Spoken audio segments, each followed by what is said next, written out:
Soccer on TV, online and apps. In episode 119, we discuss how Fox presents the Bundesliga differently than Major League Soccer, concerns about ESPN Plus in more ways than one, US Open Cup signs a major new deal with ESPN, plus letters from you, the listeners, in our mailbag section. My name is Christopher Harris, aka The Gaffer, and I'm joined by my co-host, Kartik Krishnaiyer. Kartik, this past week has been absolutely crazy, absolutely nuts for me. Everything from, of course, the Champions League, a lot of football this past weekend, taking my kids again to different travel games. So it's been absolutely nuts. But one of the things that have come back this past week, and kind of one of the complaints, whether it's through social media, mostly social media, of course, is that we hate MLS. And nothing can be further from the truth. And people say that because oftentimes in this past week and in previous months, we've been critical about Major League Soccer, but we've been critical about the Premier League, especially the last couple of seasons. And it's not just Major League Soccer. We call it the way we see it. And a lot of fans, a lot of even readers or listeners think, like, oh, you guys hate MLS. That is not true. I mean, to me, some of the happiest days in my life in terms of watching soccer was with the MLS and the Miami Fusion locally going to those games. I'm excited about next season, about Inter Miami coming into the city. And I'm also excited about taking my kids to experience that. So I think in many ways, a lot of listeners and readers, mostly social media, and it's a defensive mechanism sometimes, is that they think, yeah, Chris or Kartik or World Soccer Talk hates Major League Soccer. That can be nothing further from the truth. That is not true. Do you get that too, Kartik, sometimes? I don't think I get it as much as you. I mean, what I get is that I hate the Premier League. And no, I don't hate the Premier League. I watch the Premier League more than I watch any other league. Do I hate some of the marketing and the structure of the Premier League? Would I prefer a German model of community ownership than what you have in England? Yeah, I would, quite frankly. But doesn't mean I hate the league. But yeah, I get it more about the Premier League than MLS. I mean, I think MLS... I get it from people about MLS also. I also get it from people who say I'm a shill for MLS. So I get about equal, people who say I hate MLS, people who say I shill for them. So I guess maybe I'm covering MLS with more balance than a lot of people then. Right, and there's no doubt that we are critical. There's no doubt that at times we are negative. But there is no doubt that we are straight shooters. I mean, we call it the way we see it. We praise great things when great things happen. And we're critical about when bad things happen. And it's, for us, at the end of the day, we just want soccer to grow in the United States. And I think in many ways, for Major League Soccer, a lot of it is taking off the training wheels. We're now in, 2019, many years of Major League Soccer. I think we're okay now in terms of the stability of the league. But that's a whole other conversation for a whole other network or a whole other show. But Kartik, so let's dive right into the TV ratings and the TV viewing. This past week, speaking of the Bundesliga, speaking of Major League Soccer, speaking of the Premier League and other leagues, there's been a lot of great games. But for you, what have been some of the highlights? Yeah, I think, Chris, the big thing this week for me is that there were some concerns about ESPN Plus that I didn't previously have, and I've been very supportive of that product, and I know that's a topic of conversation for a lot of folks. Two incidents on Saturday. One, the Birmingham, the Brum Leeds match, huge match in terms of both relegation, Gary Monk's team having suffered a points deduction for Birmingham and promotion for Leeds United. I'm watching the first half of the match. Halftime, it says, okay, your program is on break or whatever that message is. We'll be right back. And they keep saying that. And then I realize finally I go on, I switch the TV. I'm watching whichever Bundesliga match was on, whichever Premier League match was on. Bundesliga match was Leverkusen Leipzig. I remember that. And then I realized, wow, this has been a long halftime. And then I checked the scores on Sky Sports or wherever, or maybe one of the apps, and I see it's the 52nd minute. Still giving me that message. So I log out of ESPN, come back in, I'm fine. Second half is airing while I'm watching that and some other matches. Then Juve was playing AC Milan later in the day. Actually, not much later. I think it was an hour or two later. And I click on the graphic, and this event is about to begin. You know, that classic ESPN graphic. Yeah. And then I'm thinking, I thought this match was at 11:50. It starts at noon Eastern time. But then again, I checked the scores, and it's in the 8th minute. So these are problems I haven't had with ESPN Plus before. Now, granted, in the evening, I watched some MLS matches. I watched the Orlando-Colorado match. I watched the San Jose Portland match. I watched some USL matches, the Tampa Bay Rowdies match, which I think you might have watched as well. I didn't have any problems. But Saturday morning, I had problems with two different events, different leagues with ESPN Plus. So that was a little bit disappointing. So that was kind of the big thing this weekend for me. Obviously, a lot of other football between Champions League and the different leagues. I wonder, though, Kartik, with ESPN Plus, I mean, they've taken on so many games now. I mean, you look at the schedule, you look at all the leagues that they have. I mean, the schedule now versus even a year ago is probably 5 times as much games. So, and there's definitely people behind the scenes that are having to queue up the games, getting the right streams ready, and all the stuff behind the scenes that we never see. And of course, this is BAMTech really more than it is ESPN, the company. The BAMTech guys having to set this all up. So maybe there's a little bit of issues there. I personally, I mean, you watch probably more ESPN Plus than I do. I haven't experienced as many issues. I still have the issues kind of logging in sometimes where it forgets that I'm a subscriber and I have to go through the whole process again. And sometimes it's hard to find a game because I know that there's a game on and I'm looking through the live section. I can't find it there. Scroll down to the championship or whichever league I'm looking for, still can't find it, and then have to go to the search section and just type in the name of the game, and then it comes up. So it's not as... I mean, that's the thing with ESPN Plus. It's for the price, you can't beat it.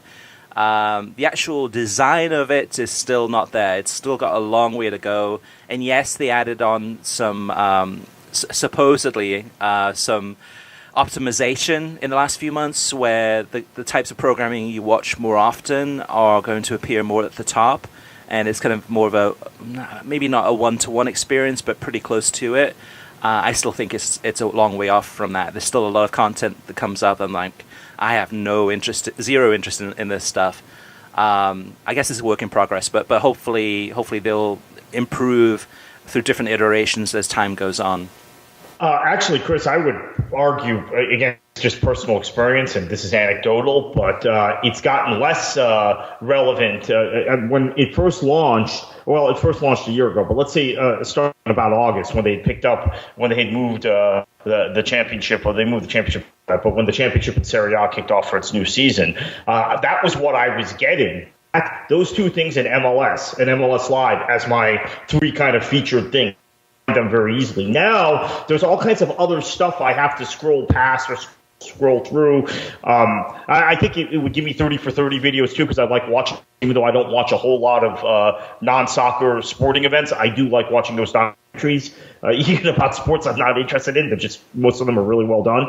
But I just like watching documentaries, period, about the history, politics, whatever. But now I'm scrolling through a lot of stuff that's not really relevant to what I watch on that platform, and I'm having to scroll a long way to find the ESPN FC program. So some days, and I'm sorry to say this, although it's the same thing, right? I'm getting the same content. It's just audio. Some days I'm just not even bothering, and I'm just podcasting the ESPN FC show on iTunes or on Apple Podcasts and just listening to it because I'm frustrated by having to really dig to find it on ESPN Plus, which wasn't the case when the platform launched. That having been said, obviously when the platform launched, like you said, Chris, they didn't have all this content. So ESPN FC was one of the first things they threw on there the first or second week that they launched ESPN Plus, and now you have to scroll to find it. Sometimes you have to scroll to find previous episodes. It's really not as convenient as it used to be for me. It'll be interesting because later this year they're planning on launching Disney Plus, which is going to have a lot of Disney kids programming, but then also we'll have Marvel programming, and probably eventually, once some of the rights run out at other broadcasters or other streamers or other agreements, they'll have some Star Wars programming there too. And the idea is that they're going to bundle the two together. So it's going to be with ESPN Plus, you can get Disney Plus at a discount, or there's going to be some type of bundle there. How they pull that off, whether it's two separate apps completely, or if it's one where you have both ESPN Plus and Disney Plus together, perhaps, that will be interesting. It's almost better to have two separate ones, but it could add more to the complexity of this whole thing.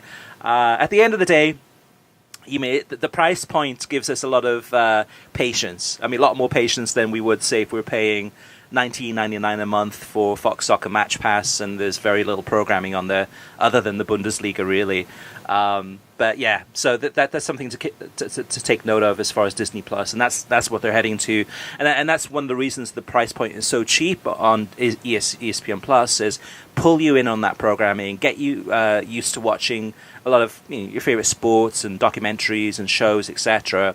And you get used to that, and you think, okay, well, for I don't know, $5 extra a month or more for Disney Plus, that makes sense too, because now, I've been using it for a year and I'm in. Kartik, so what about the big Saturday day, which was the doubleheader? You had the Bundesliga game on Big Fox. Of course, Der Klassiker, followed by DC United against LAFC from Major League Soccer.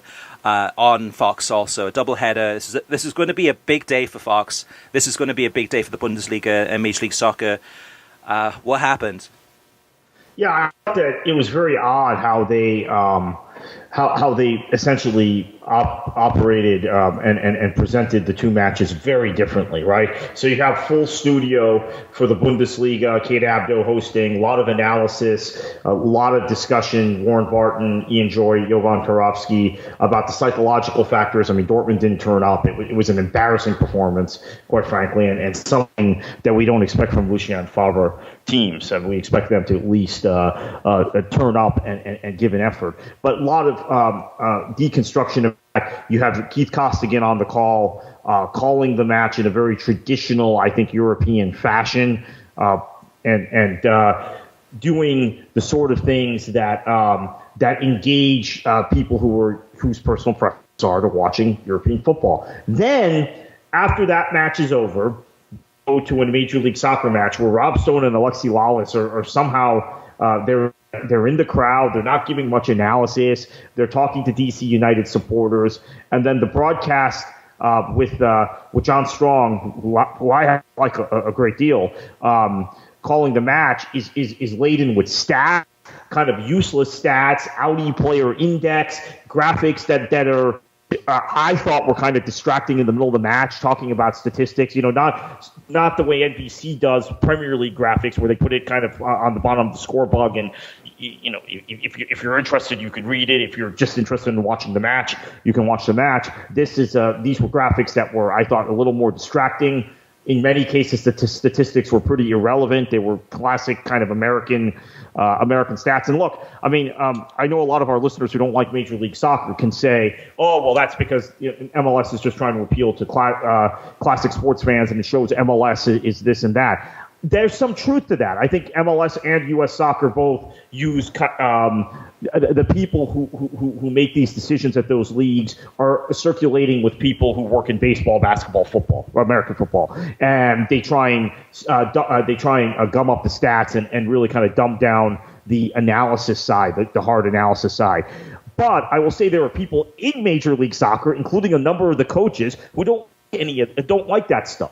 They're very traditional. They're very kind of European in the way they approach the game, the way they use stats, the way they use analytics, and maybe they should use them more. But you could argue that. But still, so I thought it was a presentation that was geared towards casual American sports fans. And then the next thing I will say about it is that this is not necessarily the way they present on FS1. So I think they were dumbing down this stuff or gumming up the stats and all of that, those things because it was on Big Fox. On FS1, oftentimes, I mean, Fox is not very consistent. This is one of the things I complain about with them. But sometimes on FS1, their MLS broadcasts are great. They present a game, they analyze a game, and do the things that you would expect as a soccer fan. So I think it had a lot to do with it being on Big Fox, it being in a pretty lucrative time slot for over the air, and trying to kind of change the appeal and the narrative. Now, this having been all said, Chris, you had an observation about the Fox pregame show on the Bundesliga, which I was not able to watch because it was blacked out in my television market. Yeah, that was the thing that I noticed pre-match. So pre-match for Bayern against Dortmund, I thought it was actually decent. I thought it was, you got the full set, you got the analysts chiming in, some good discussions. But they had a really short segment where they tried to compare the Bundesliga to Texas A&M college football fans as far as the passion. The type of passion you would expect to see in the Bundesliga is about the same as in a college football game. And you kind of brought that up in the past too, Kartik, in terms of that level of fandom and that type of audience is very more similar to, say, a soccer audience than, say, an NFL audience is. But it was very short. It was a very short segment, and it seemed to be almost, I don't know, an infomercial, or not an infomercial, but kind of a partnership between Texas A&M and the Bundesliga. Maybe they're working closely together, or maybe Bayern's working closely together with them. But it was really appealing to that mainstream audience. It wasn't as bad as football is football, football compared to football, but it was kind of definitely they were definitely reaching. Yeah, I did not see that. I find I agree with that, by the way, that and I always make the comparison between European football and American college sports. However, the choice of Texas A&M is an odd one, unless there's some sort of partnership they're working on, as you said, some sort of relationship. Because Texas A&M hasn't won anything. I mean, they're the program I use often to talk about, fans have unrealistic expectations and a sense of entitlement. Them in football and NC State in basketball, they haven't won anything, whereas Borussia Dortmund has won 2 Bundesliga titles this decade. So, maybe you compare them to someone like not Alabama, but someone like Clemson, someone who wins their conference regularly. Texas A&M hasn't even won a conference title, I think, in 20 years. In which they've been in 2 different conferences, but that was odd. So there must be some partnership that they're working on, because that's an odd choice of school. That was something I brought up in the last episode, was talking about who Fox is trying to target when they're broadcasting soccer. Are they going after the diehard audience, which certainly not, or at least, that's not who they're gravitating towards, especially with the Major League Soccer coverage? Or are they going for more of a mainstream sports fan and a casual fan, and just trying to bring them in, someone that's been used to watching baseball on television for all these years, or even some other traditional American sports? And I think that's some of the differences that we saw. That with the Bayern Dortmund game, it was more, like you said, Kartik, more kind of a maybe not for a diehard, but pretty close to it, more of a traditional European type of broadcast, versus the MLS one, which was kind of trying to be fun, trying to be hip, trying to be very kind of, not very American, but just kind of appealing to that American mainstream. Now, at the end of the day, we'll get to the TV ratings later, but between the 2 games, the Bayern Dortmund game had the higher ratings. So does that mean that Fox should try to go down that path of that type of broadcast? But then you can't really say that because of the teams they're playing. You got Dortmund and Bayern in a title race game, and then DC United and LAFC, 2 of the best teams in Major League Soccer at that point in the season, playing a game that, yes, it's early in the season. It's not close to the playoff time. But yeah, overall, again too, the Bayern Dortmund game I actually watched until halftime, and then I was done because I could see the way the game was going, and it was all 100% Bayern Munich, and I was like, okay, this is going to be just a steamroller of a game. So I switched it off, and I'm sure a lot of other people did that too. And then moving on to the DC United LAFC game. Actually, I think I had one of my kids' soccer games, so I came back later that day, had it taped, jumped in to watch it, watch the pregame, and again, as far as the game goes, same thing. I watched it to about halftime and switched it off because, again, it was a very one-sided game.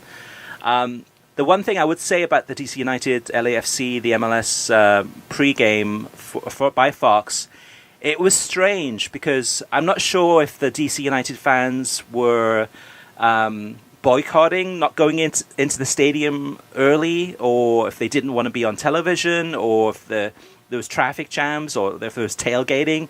But it's not a good look when you have a live Fox broadcasting a DC United section, supporter section, and it's half empty.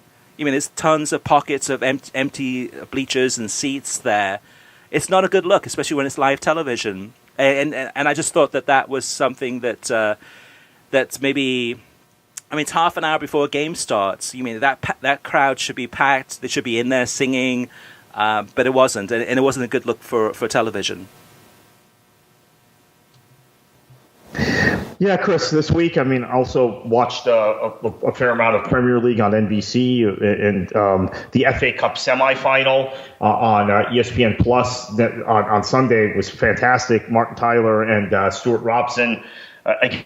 Listeners know I like Stuart Robson. A lot of Arsenal fans out there might not. So, but I always like when he's broadcasting games. I see him do more Bundesliga matches now than I do anything Premier League related. Well, I guess he doesn't do Premier League games. It's Premier League teams in the FA Cup or League Cup we see him, or Champions League. So I thought Martin Tyler had some interesting insight into Watford, because let's not forget, and this is something I don't know if a lot of our listeners realize, that Martin Tyler kind of moonlights as a coach as well. As an assistant coach, he's at Woking now, and they were a great story, right, in the early rounds of the FA Cup. Got to the third round and got to play Watford in that round, and he was on the touchline, just feet away from Javi Gracia. So not only is Martin Tyler arguably the best English language commentator on the planet, but he also had this additional insight in this match, which I really enjoyed. And actually, I had an opportunity to interview him about a decade ago on technological issues. We never aired that interview on this website, but it was actually done for this website, and he was telling me a little bit about his moonlighting as a coach, and now I think he's actually more serious about it than he was 10 years ago. Has more time to do it, so that was kind of cool. And then Champions League, obviously this week, I thought. I'll be honest, I was watching the games and didn't really focus on TNT's pregame, although I liked some of the analysis before the Spurs match. I thought there was a little more analytical, tactical analysis than we've been getting. One thing that I think was really important this week, they added a score bar with the other match going on. So when there were goals in the Ajax-Juventus game, we knew, or when there weren't goals, we saw the highlights, the clips of both of those goals pretty quickly after they happened. Now, it was kind of lucky because one was right before halftime, one was right after halftime, but they were able to show those pretty quickly. Kate Abdo did a good job of kind of transitioning to showing those highlights. And then on Tuesday, when Liverpool scored, we knew, even though it was in the middle of the first half of Spurs, Man City, and they couldn't break in or show the clip, but you saw a score bar that said Liverpool won 1-0, 2-0, and the same thing the next day. Juventus 1-0, Juventus 1-1, Ajax, or Ajax 1-1. Ajax was at home. Mm-hmm. So that was a major improvement. Why they didn't do something like that during the group stage, and instead, of course, watch on BR Live. Why they didn't do something like that during the group stage, I don't know, and that's another question for them. But they're figuring things out gradually at TNT. Yeah, they are. They're definitely making small adjustments. This week was, the biggest difference this week was, again, just one studio. So I wonder now if at this stage in the competition, if they're going to stick with that. And I would think probably yes, just because of, Tim Howard's been really the star of the show, I think, in terms of the analysis, other than Stu Holden. Stu Holden's been great. Stu and Tim Howard have been the best by far. And then the others kind of fill in. And most of those are focused, are living or working on the West Coast. So it makes sense to have more of a LA studio. The Atlanta studio would be usually Carlos Bocanegra, who's okay. And, sometimes a guest from Europe who is kind of inconsistent, to be fair. But in terms of the coverage this week, I thought it was it was okay. It felt almost like a Fox Sports light in terms of the coverage of the Champions League. There was nothing really. I mean, they were really missing Tim Howard in terms of his analysis. The analysis that they provided was okay, nothing special, nothing really noteworthy, other than Stuart Holden. Stuart Holden's still the standout star in terms of, especially when it's a tactical analysis, and he stands up to go to the big monitor, and he's looking at the way that the team's going to be lining up, and how he thinks that Solskjaer is going to set this team up, and it was pretty close to what he predicted. So yeah, it's okay. It's really at this point in time, no surprises. It's okay. Nothing more than that. Which is not what they're trying to do. They're trying to freshen things up, and they've fixed a lot of the issues they've had. There's still some small technical issues, but overall, it's okay. But I felt left there disappointed, kind of thinking like, is that really the best that they can do? Part of it is the talent that they have at their disposal, and it's okay, but nothing brilliant. In terms of some of the other matches, Kartik, I watched. I did watch, of course, the Champions League, but Martin Tyler, you mentioned a second ago, I thought he did a really great job on the commentary for Man United against Barcelona with Alan Smith. But Martin is especially good at talking about rules changes and saying it in a very informed manner in terms of, okay, well, here's what's happening. Here's how the rules are going to change this summer. Isn't it interesting about how, kind of the linesman's doing this or the referee's doing that? And it's very cool, calm, and measured in terms of his kind of viewpoints, really. And it's sometimes educational, sometimes it's really informative, but he does it in a way that's not condescending. It's just really, really well done.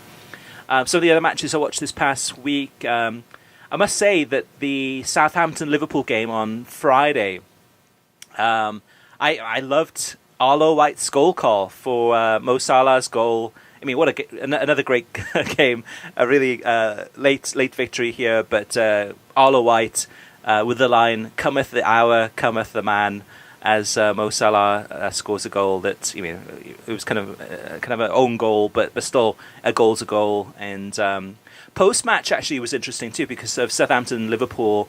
As soon as the game ended, NBCSN went to Sky Sports and had the Sky Sports on the pitch interviews. Gary Neville, Kelly Cates, and also Jamie Carragher interviewing Mo Salah, I think Jordan Henderson, and another Liverpool player. And that was really well done, because it was a long, extended interview. And it was really, you could really feel the emotion coming through from the players and from Jamie Carragher. That was really well done. Watched some Championship over the weekend. As I mentioned, watched some of the games. Watched the Tampa Bay Rowdies against Hartford from USL and ESPN Plus. And that's about it. I watched some other games too, but that's all it's worth mentioning. So I want to talk to you about the latest TV streaming news, but before I get to that, let's give a shout out to our sponsor that's offering you $10 off your soccer tickets. So this show is sponsored by SeatGeek, and SeatGeek is one of the best in the industry when it comes to tickets, whether it's for soccer, sports, you name it. So the ticket industry hasn't changed in a long time. There are a bunch of big companies who have been around forever, but don't really care about making the experience easier for the customer. SeatGeek is different. With SeatGeek, it's a ticket company where the customer comes first, with more than 50,000 five-star reviews in the App Store. SeatGeek is focused on making your experience as easy as possible.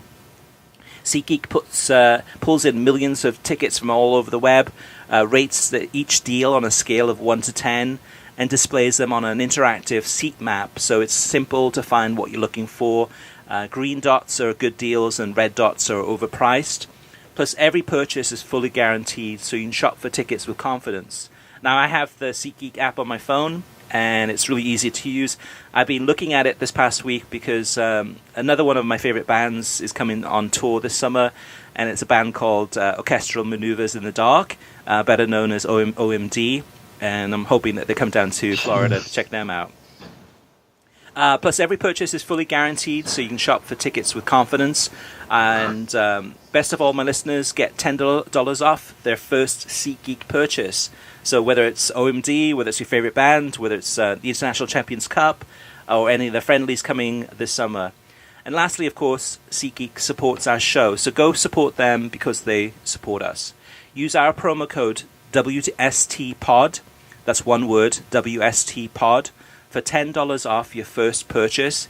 You can use that for concert tickets, sports, comedy, whatever you want. Remember, that's promo code WSTPOD for $10 off your first purchase. Now, Kartik, let's move on to TV streaming news. Yeah, Chris, I have to blame you if I have If You Leave from the movie Pretty in Pink going through my head the rest of the day. I actually love that song, love OMD, and the movie was kind of an 80s cult classic. Now I'm going to have that going through my head. It definitely the rest of the show, maybe the rest of the day. Awesome. Anyway, moving on.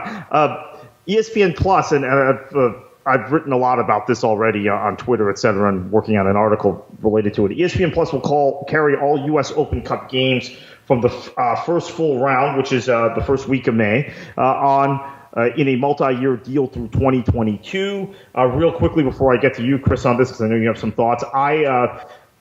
I'm one of the few people who have concerns about the Open Cup in general, because I think there's a financial burden placed on lower division teams, and I'm all for this television deal if we see some of the money filter down to those lower division teams. Having worked in the lower divisions, a lot of people love the Open Cup from the outside, just like they romanticize the FA Cup, but it's actually a heavy financial burden. The matches are all midweek games. They're all matches which are difficult to market because they're on Tuesdays or Wednesday nights, and you have a week or two turnaround time to advertise these matches. And in the past, doing television production has been an expense that's been difficult for some teams to deal with. Now I understand that's going to be offset by this deal, which is good, and ESPN Plus will pay for that. But I'm hoping we see some of the money filter down, because otherwise it's a tournament right now that's kind of cool, very cool, but it doesn't have any real incentive for lower division teams other than to say, hey, we beat an MLS team, we beat a USL team, whatever, and brag about it. It doesn't have any financial or tangible incentives beyond that. So hopefully there's some financial reward, or at least financial cost offsets that come from this TV deal. In theory, this is great news. This is really good news in theory, because it means that those soccer fans who are watching, who have been watching the FA Cup or USL or Major League Soccer or a bunch of other leagues on ESPN Plus now have access to all of the US Open Cup games from the first full round onwards. And it's maybe for some people more accessible, for others perhaps not. But in the past, US Open Cup games have been all over the place. Whether it's YouTube, or some of them were on ESPN 3 perhaps, or ESPN 2 in the semi-finals. But it's been very scattered.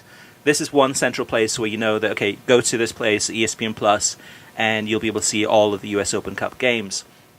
My big question is in terms of how much money did ESPN pay for the rights to this competition? Because it's a competition that has a lot of, I guess, a lot of opportunity to grow. This is a proud competition that needs a lot of love and care and some TLC, which I'm sure ESPN will give to it. At the end of the day, though, it depends on the product. So on the quality of the broadcast, on the quality of the announcers. This should be a big investment, whether it's by ESPN or US Soccer Federation, or you can have them working in partnership together to make this the tournament that it deserves to be. At the end of the day, though, how much did ESPN pay for the rights to this competition, which were brokered, the agency representing the US Open Cup in selling these rights was Soccer United Marketing, who we know are basically joined at the hip, in the same building as Major League Soccer. They are aligned with Major League Soccer 100%. And we don't know what those financial figures are. We don't know how much ESPN paid, if they paid anything at all. I think they should have paid a sizable amount of money to US Soccer Federation and to some for these rights in order to have the access and have the rights, exclusive rights to that. And having said that, whatever that amount of money was, which hopefully some went ahead and shopped around the US Open Cup to a lot of the streaming providers out there, a lot of the companies out there that would be interested in having access to a tournament like this, how much of that money goes back to the lower division clubs, if anything? And I guess we'll have to wait and see what happens in terms of, because US Soccer Federation is not going to tell you that. Neither will ESPN, and probably we'll find out from some of these lower division clubs if they are seeing any money coming from this TV deal or the streaming deal, because there should be. Kartik, you agree?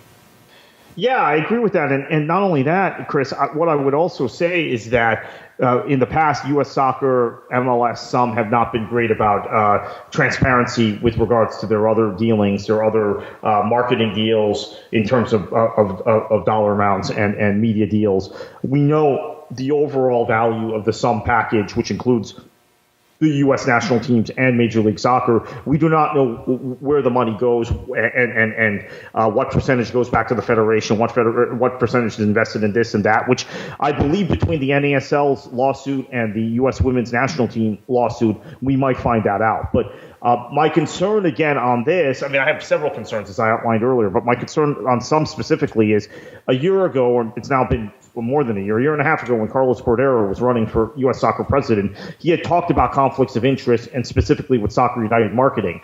This is a deal that was clearly done after Sunil Gulati left the presidency with Carlos Cordero in there. So what has changed that Cordero is willing to get into a new deal? Actually, two new deals with some. The Volkswagen deal, sponsorship deal was negotiated by Soccer United marketing for sponsorship deal for the U.S. men's and women's national teams.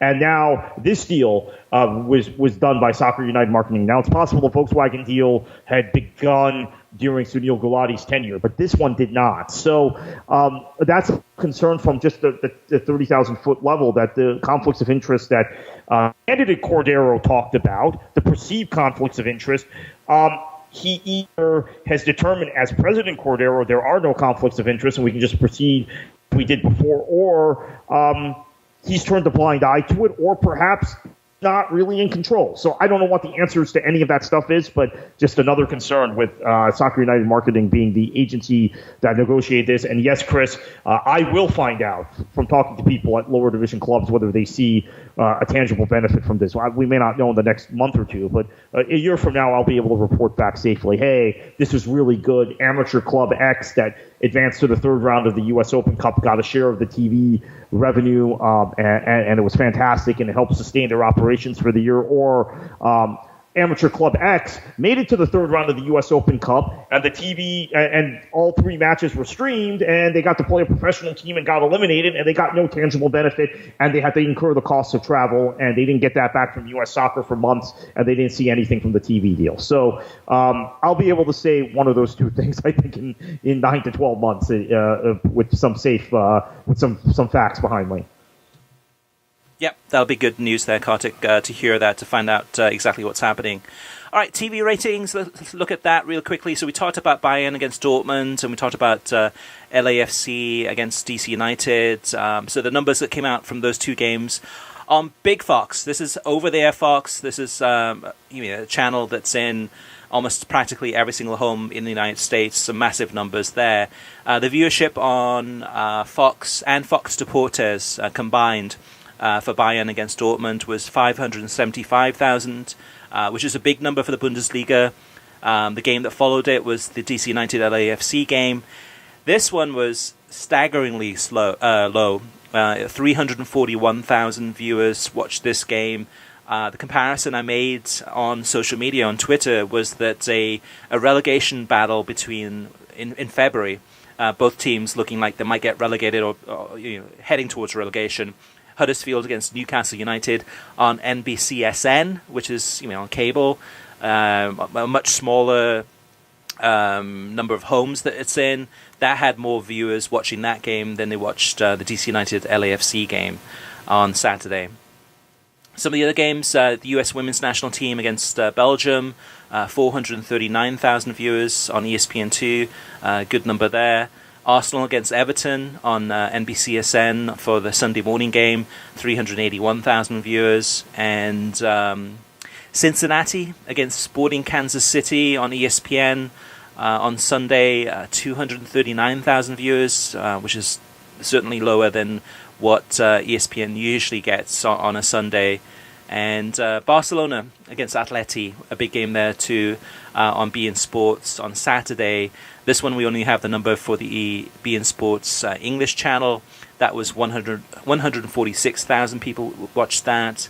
The Spanish channel is usually about twice as many to 3 times as many viewers watching it on the Spanish side as on the English side. So we're probably talking close to roughly like maybe 350,000 to 400,000 people watched that game, which is a good number. All right, let's move on to listener mailbag. First up is Harry. He says, so here is my question for the gaffer. What is EPL doing to grow the game in the US? FanFests? You could argue that USL, NPSL, UPSL are the ones growing the game more than any other soccer league in the United States. Seeing the explosion of UPSL in Texas is proof of that. So yeah, Harry, there's no doubt that a lot of the lower leagues are making serious inroads across the United States in terms of going into markets where there's no local team, and basically creating a local team and having them play in the lower leagues. And that is helping from the lower league level.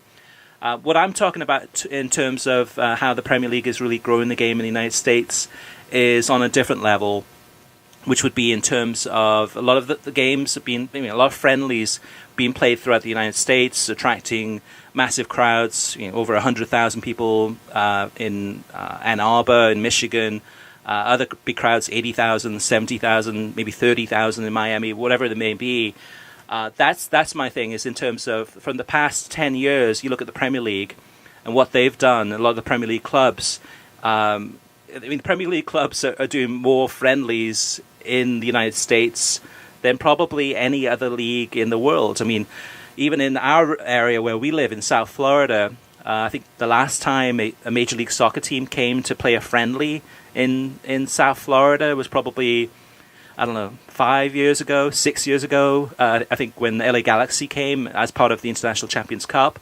And we've had Man United and Liverpool, just as two teams, play more in South Florida in the last 5 years than any Major League Soccer team has done. So, although I actually have to point out, a lot of MLS teams come here for preseason, and they've had friendlies that just haven't been advertised, but they've been here. Yeah, but that's a part of the thing. Why aren't they advertising it? Why aren't they? Which and that's the thing that. Well, sometimes there are restrictions because of NCAA rules. If they're playing a college team, the NCAA can't advertise that they're having those games. You can't tweet about it, etc. Okay. But that's my thing about Major League Soccer is that, I understand in terms of the single entity, and they have rules where. I believe they have rules where they can't really take the New York team and start playing in South Florida because that's not in their area. But right. Well, that's also because of their collective bargaining agreement. They can't play on certain dates in certain places. Yeah, but see, that's the thing to me is that Major League Soccer should be taking the show on the road. They should say, you know what, let's go into some of these markets that we don't have a team in, and let's play some friendlies. Let's try to create some goodwill. Let's try to create some positivity. Let's have a tournament. Let's have a tournament at some point in the season where we can all agree that it would be a great idea to kind of showcase Major League Soccer. And that really today is the All-Star game, which to me is a kind of a big event. It's more about the event than the game itself. But it's in one city, once a year, and that's it. To me, they should be on the road more. They should be trying to even if it's not the teams themselves, maybe it's the marketing side of things in terms of getting it more into the markets or partnering more with USL teams and trying to really sincerely, authentically kind of grow the game. I'm not seeing any of that. So that goes back to kind of what we talked about on last week's pod in answer to Harry. Trevin says, the idea that community sports fans do not exist in the US is absolute rubbish. American community fandom can be found at most high schools every Friday night in the fall. soccer popularity in the US is the issue, and fan support will rise as the sport continues to gain traction. Yeah, I tend to agree with that. I actually have made the point repeatedly, maybe not on this show, but on other shows, and in personal conversations, that the area which has the greatest soccer fandom on the small kind of community grassroots level is the southeastern United States and the state of Texas, where you have real interest in high school and college football. And it kind of translates to that same thing. That's why I don't think it's any coincidence you've seen USL in their various leagues expand into Birmingham, Memphis, Nashville, Chattanooga, Greenville, South Carolina, and Statesboro, Georgia in the last year and a half. I mean, those have all been new teams, and there's a reason. And I think it's what you're saying there, Trev, and it's exactly due to that community thing. But I don't know that that's universal around the country. I will say it's definitely true in the Southeast and in Texas. Oh, sorry, El Paso is another new team this year in Austin, and those are college football areas. High school football areas.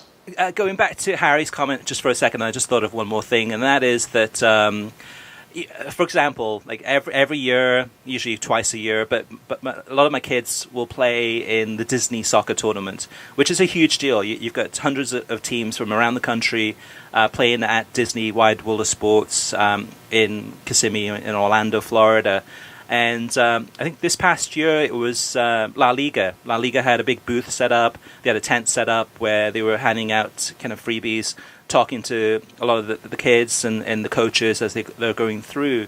And that's something, too, that Major League Soccer, whether it's the club itself, whether it's Orlando, who is not there, or if it's just the league itself, needs to do a better job of trying to ingratiate itself within the community, the soccer community, because right now it seems to be kind of an us versus them, even though they have this, our soccer ad slogan, which I disagree with. I mean, they've had variations of that same thing, which I disagree with too. But to me, it's like they need to do the work. They can't just sit there and think, okay, right, we're going to have this league and we're going to have these teams, and then people are going to attract to Major League Soccer in big ways.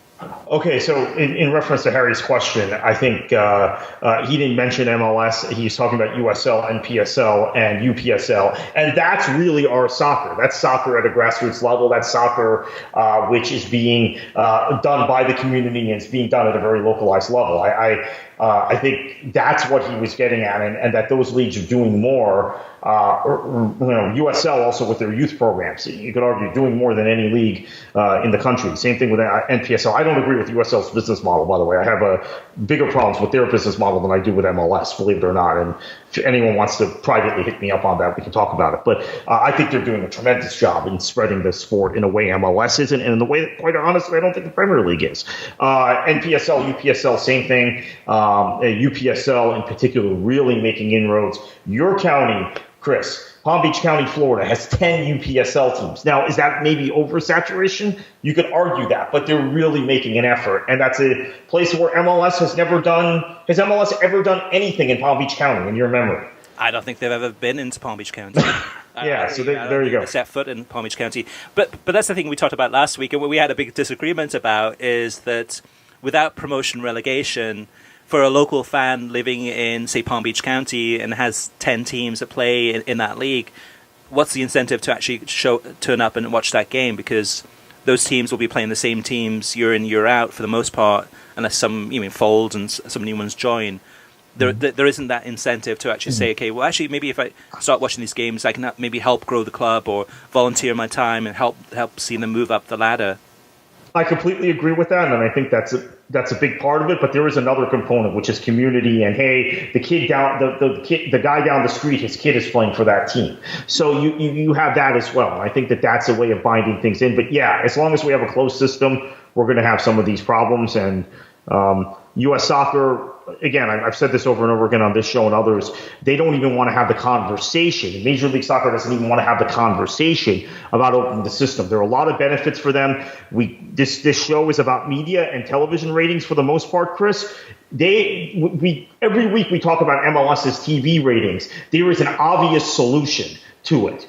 and it's a solution they don't want to even engage in conversation, and it's what you just mentioned: promotion and relegation. And it's all connected, even from the lower, even the lower levels, all the way up to the highest level in the United States.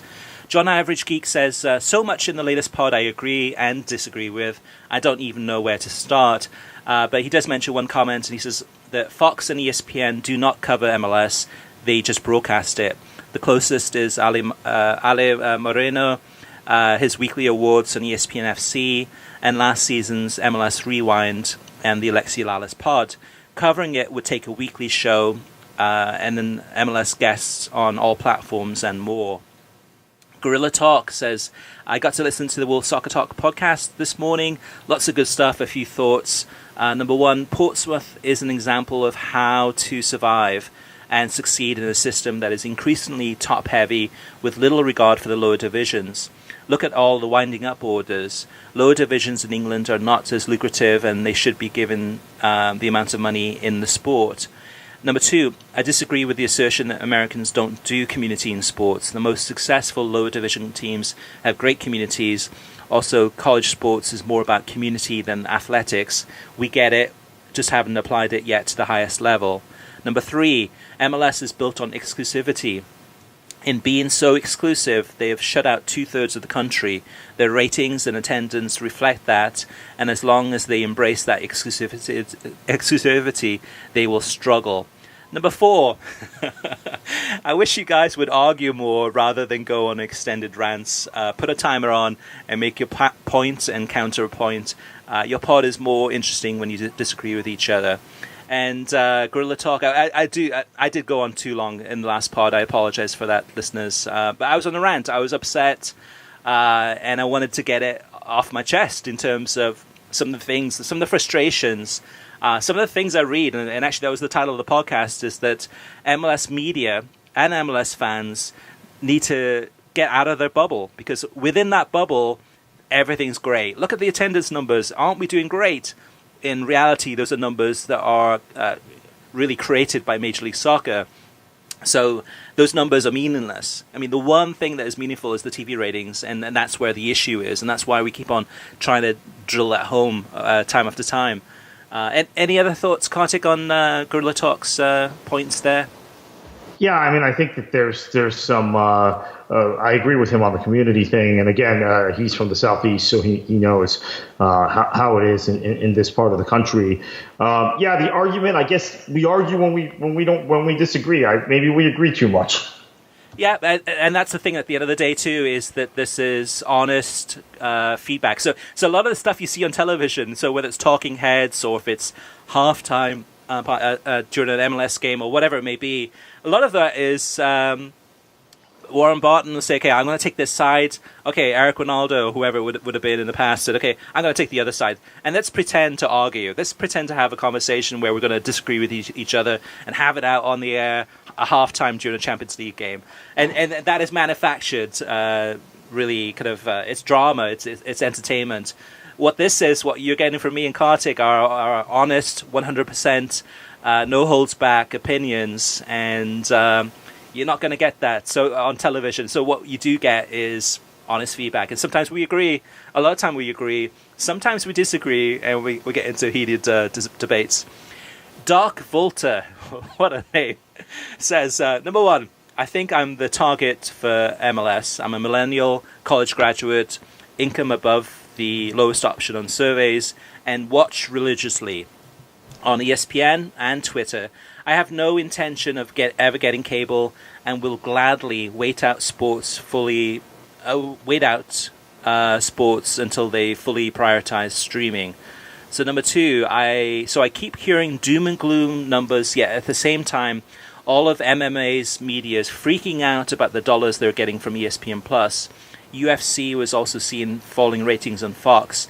The future is not cable, though it's clear they will make it difficult to go away.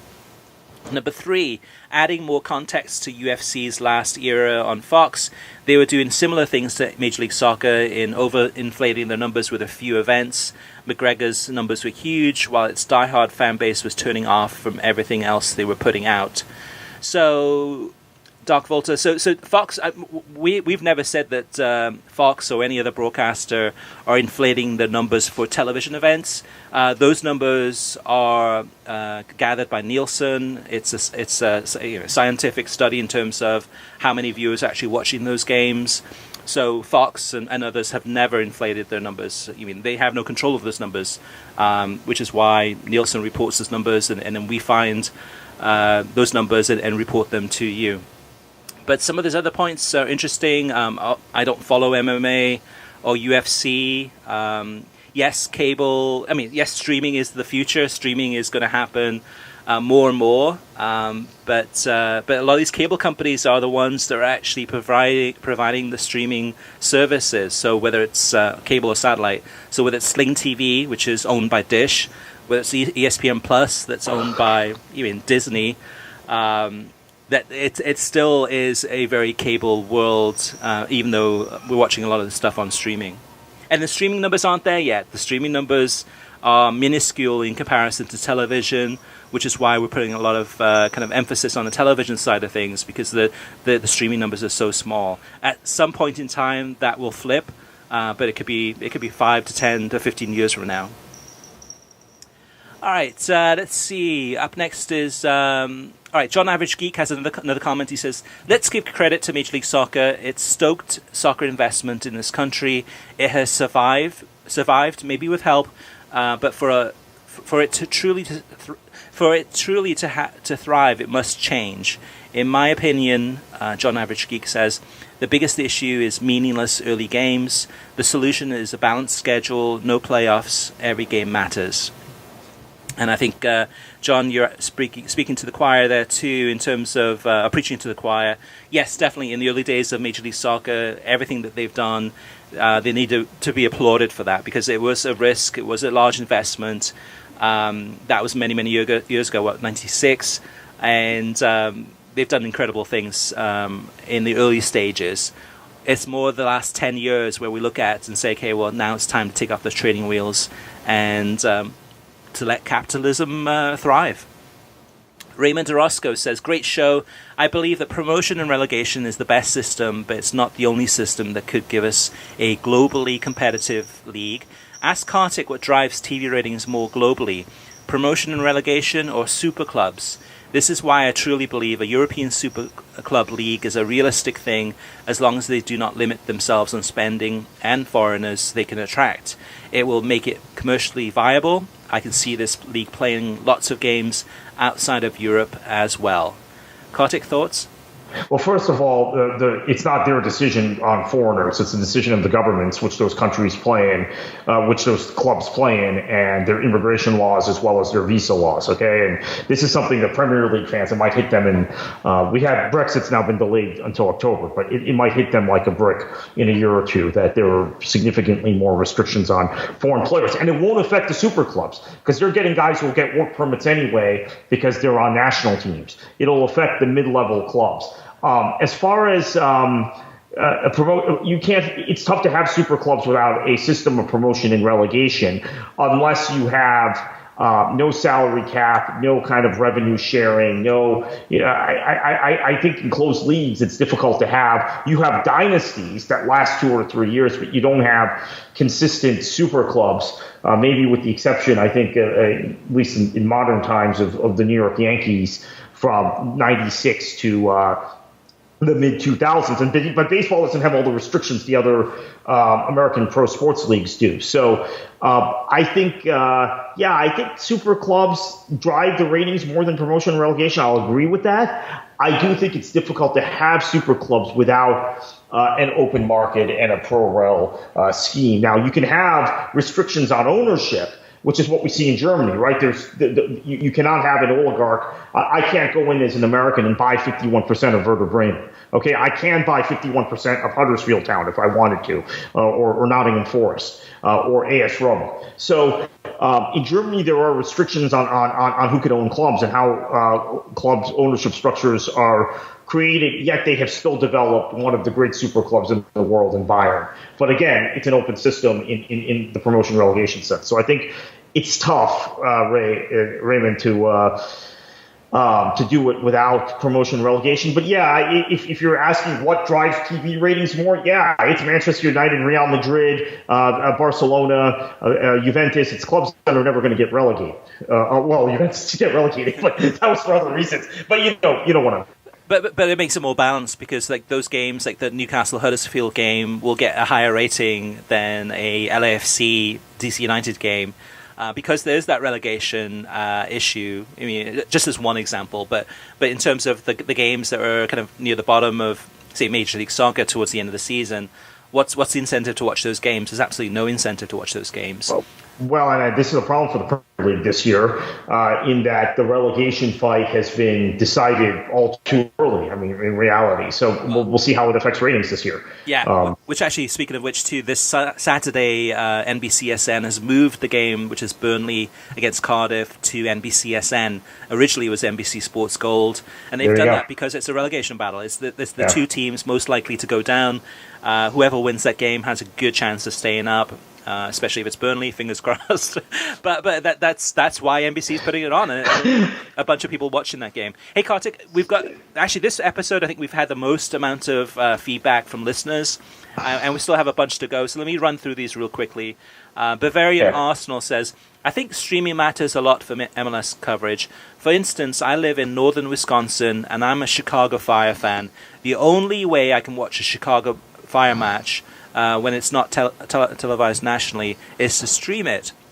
I think this is the case for many fans. The same goes for foreign leagues as well.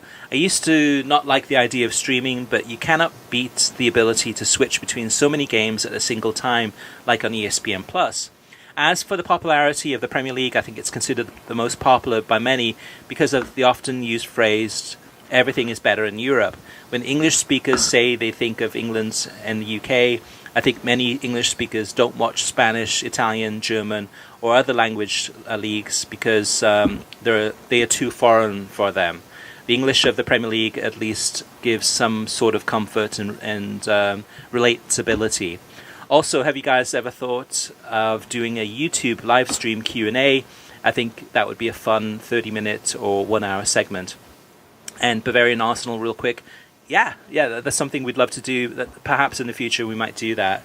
Craig Shapiro says, I know you guys have extolled the virtues of ESPN+, and while I agree that the value is second to none for football fans, the interface has problems, and the alleged algorithm is a joke. First, the interface. If you open the app in Roku or Apple TV, you best be right on time. If you select a match a few minutes early, you get a splash screen with match start time. Open the match again at said time or even after the start, and you'll get the same said screen. Seemingly, it doesn't refresh. In regards to the algorithm, I've never watched anything on but soccer on ESPN+. Literally nothing else. Yet matches are never in the initial screen options. I have to browse to soccer and then scroll through live and upcoming to find what I'm looking for. God forbid I want to watch on demand, which is even harder to find. Dave Brunk says, been enjoying the podcast. I took you with me to a recent business trip to India. My experience has been that all the major European leagues are available, and I'm enjoying all the Sky bumper programming for the Premier League. Is it possible to have access to it in the US? And the answer is no, unless you want to watch Sky Sports News, which is kind of some segments on demand on YouTube. That's about it. One item often not mentioned in pro-rel discussion is the incentive ownership. Ownership would have to improve the club or not. As a Houston Dynamo fan, I'd welcome promotion relegation so the ownership steps in and stops sitting on their hands and does something. Daniel, hi guys. I just want to let you guys know that while I was cruising last week, ESPN Caribbean had almost all of the main soccer leagues on TV. And from what I can remember, they were Serie A, Liga 1, the FA Cup, and Major League Soccer. How come they don't stream their games and we have to pay to stream? Is every country different with this? It was nice to see Liga 1 and Serie A on a big screen for the first time in a while. And Daniel, yeah, absolutely. The rights in the ESPN in the Caribbean are mostly owned by ESPN, and many of those games are on television. But it's a different rights area than North America, the United States specifically.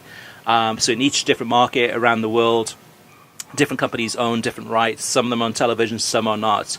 But whenever you go on a cruise, it's for me, I enjoy it. I actually enjoy watching ESPN Caribbean and seeing some of the programming there. Curtis Williams says, I recently read on your website that all US Open Cup games will be streamed live on ESPN Plus this season. Tremendous news indeed. Is there any league or tournament that ESPN Plus won't broadcast? First Copa America this summer, now US Open, featuring my beloved Little Rock Rangers of the NPSL, who were the surprise team last year, finishing 8th overall before losing to eventual NPSL winner Miami FC 2. I wish all teams the best in the competition, as do we, Curtis. And yeah, it looks like any rights that are available, ESPN Plus is gobbling up. You have to wonder, I mean, with La Liga rights ending a year from now, and with other rights coming up too, the Bundesliga would be the next big one too, which I believe is at the same time, whether ESPN Plus is going to go in with a major play and say, hey, we can have some of these games on television, but the majority of these games on ESPN Plus, that could happen. Last but not least, David Roberts says, when I worked for Bethany College several years ago, a professor was telling me about a conversation he had with a potential student about joining the football team. He said to the student, you know, playing for Bethany, the chances of you getting into the NFL are pretty slim. The student replied by saying, I don't care, I just want to play football while I'm studying. That's the kind of attitude that keeps the NFL and football as one of the most popular sports in this country. And when he says football, he means American football. David Roberts goes on to say, we soccer fans can't just be stuck in the ruts of focusing on creating future starters for the national team. We need to focus on growing a love and admiration for the sport. The NCAA is the most important part of doing this. Promotion relegation is seriously the last and least important piece of this puzzle. All right, guys, you can, and girls, you can always reach us via email through web at worldsoccertalk.com, as well as facebook.com/worldsoccertalk, and on Twitter at worldsoccertalk. Plus, of course, you can always post your comments on worldsoccertalk.com. And we love your feedback. We love to get your opinions. I mean, some of you disagree with us, some of you agree with us, but that's what makes the show a pleasure, a joy to do week in, week out, getting that feedback. Now, Kartik, as far as your appearances on TalkSport or Sirius XM or other places, or your rants and raves, where can they find you on Twitter? At KKFLA737. All right, guys. Well, thank you for listening. You can get a new episode of the World Soccer Talk podcast every Thursday. Every episode is released on SoundCloud, Spotify, YouTube, Stitcher, iTunes, TuneIn, Audioboom, and worldsoccertalk.com. If you like the show, share it with your friends on social media and give us a review on iTunes. We greatly appreciate it. And Kartik, heading into another week of what should be some glorious football, what should they do? Enjoy your football.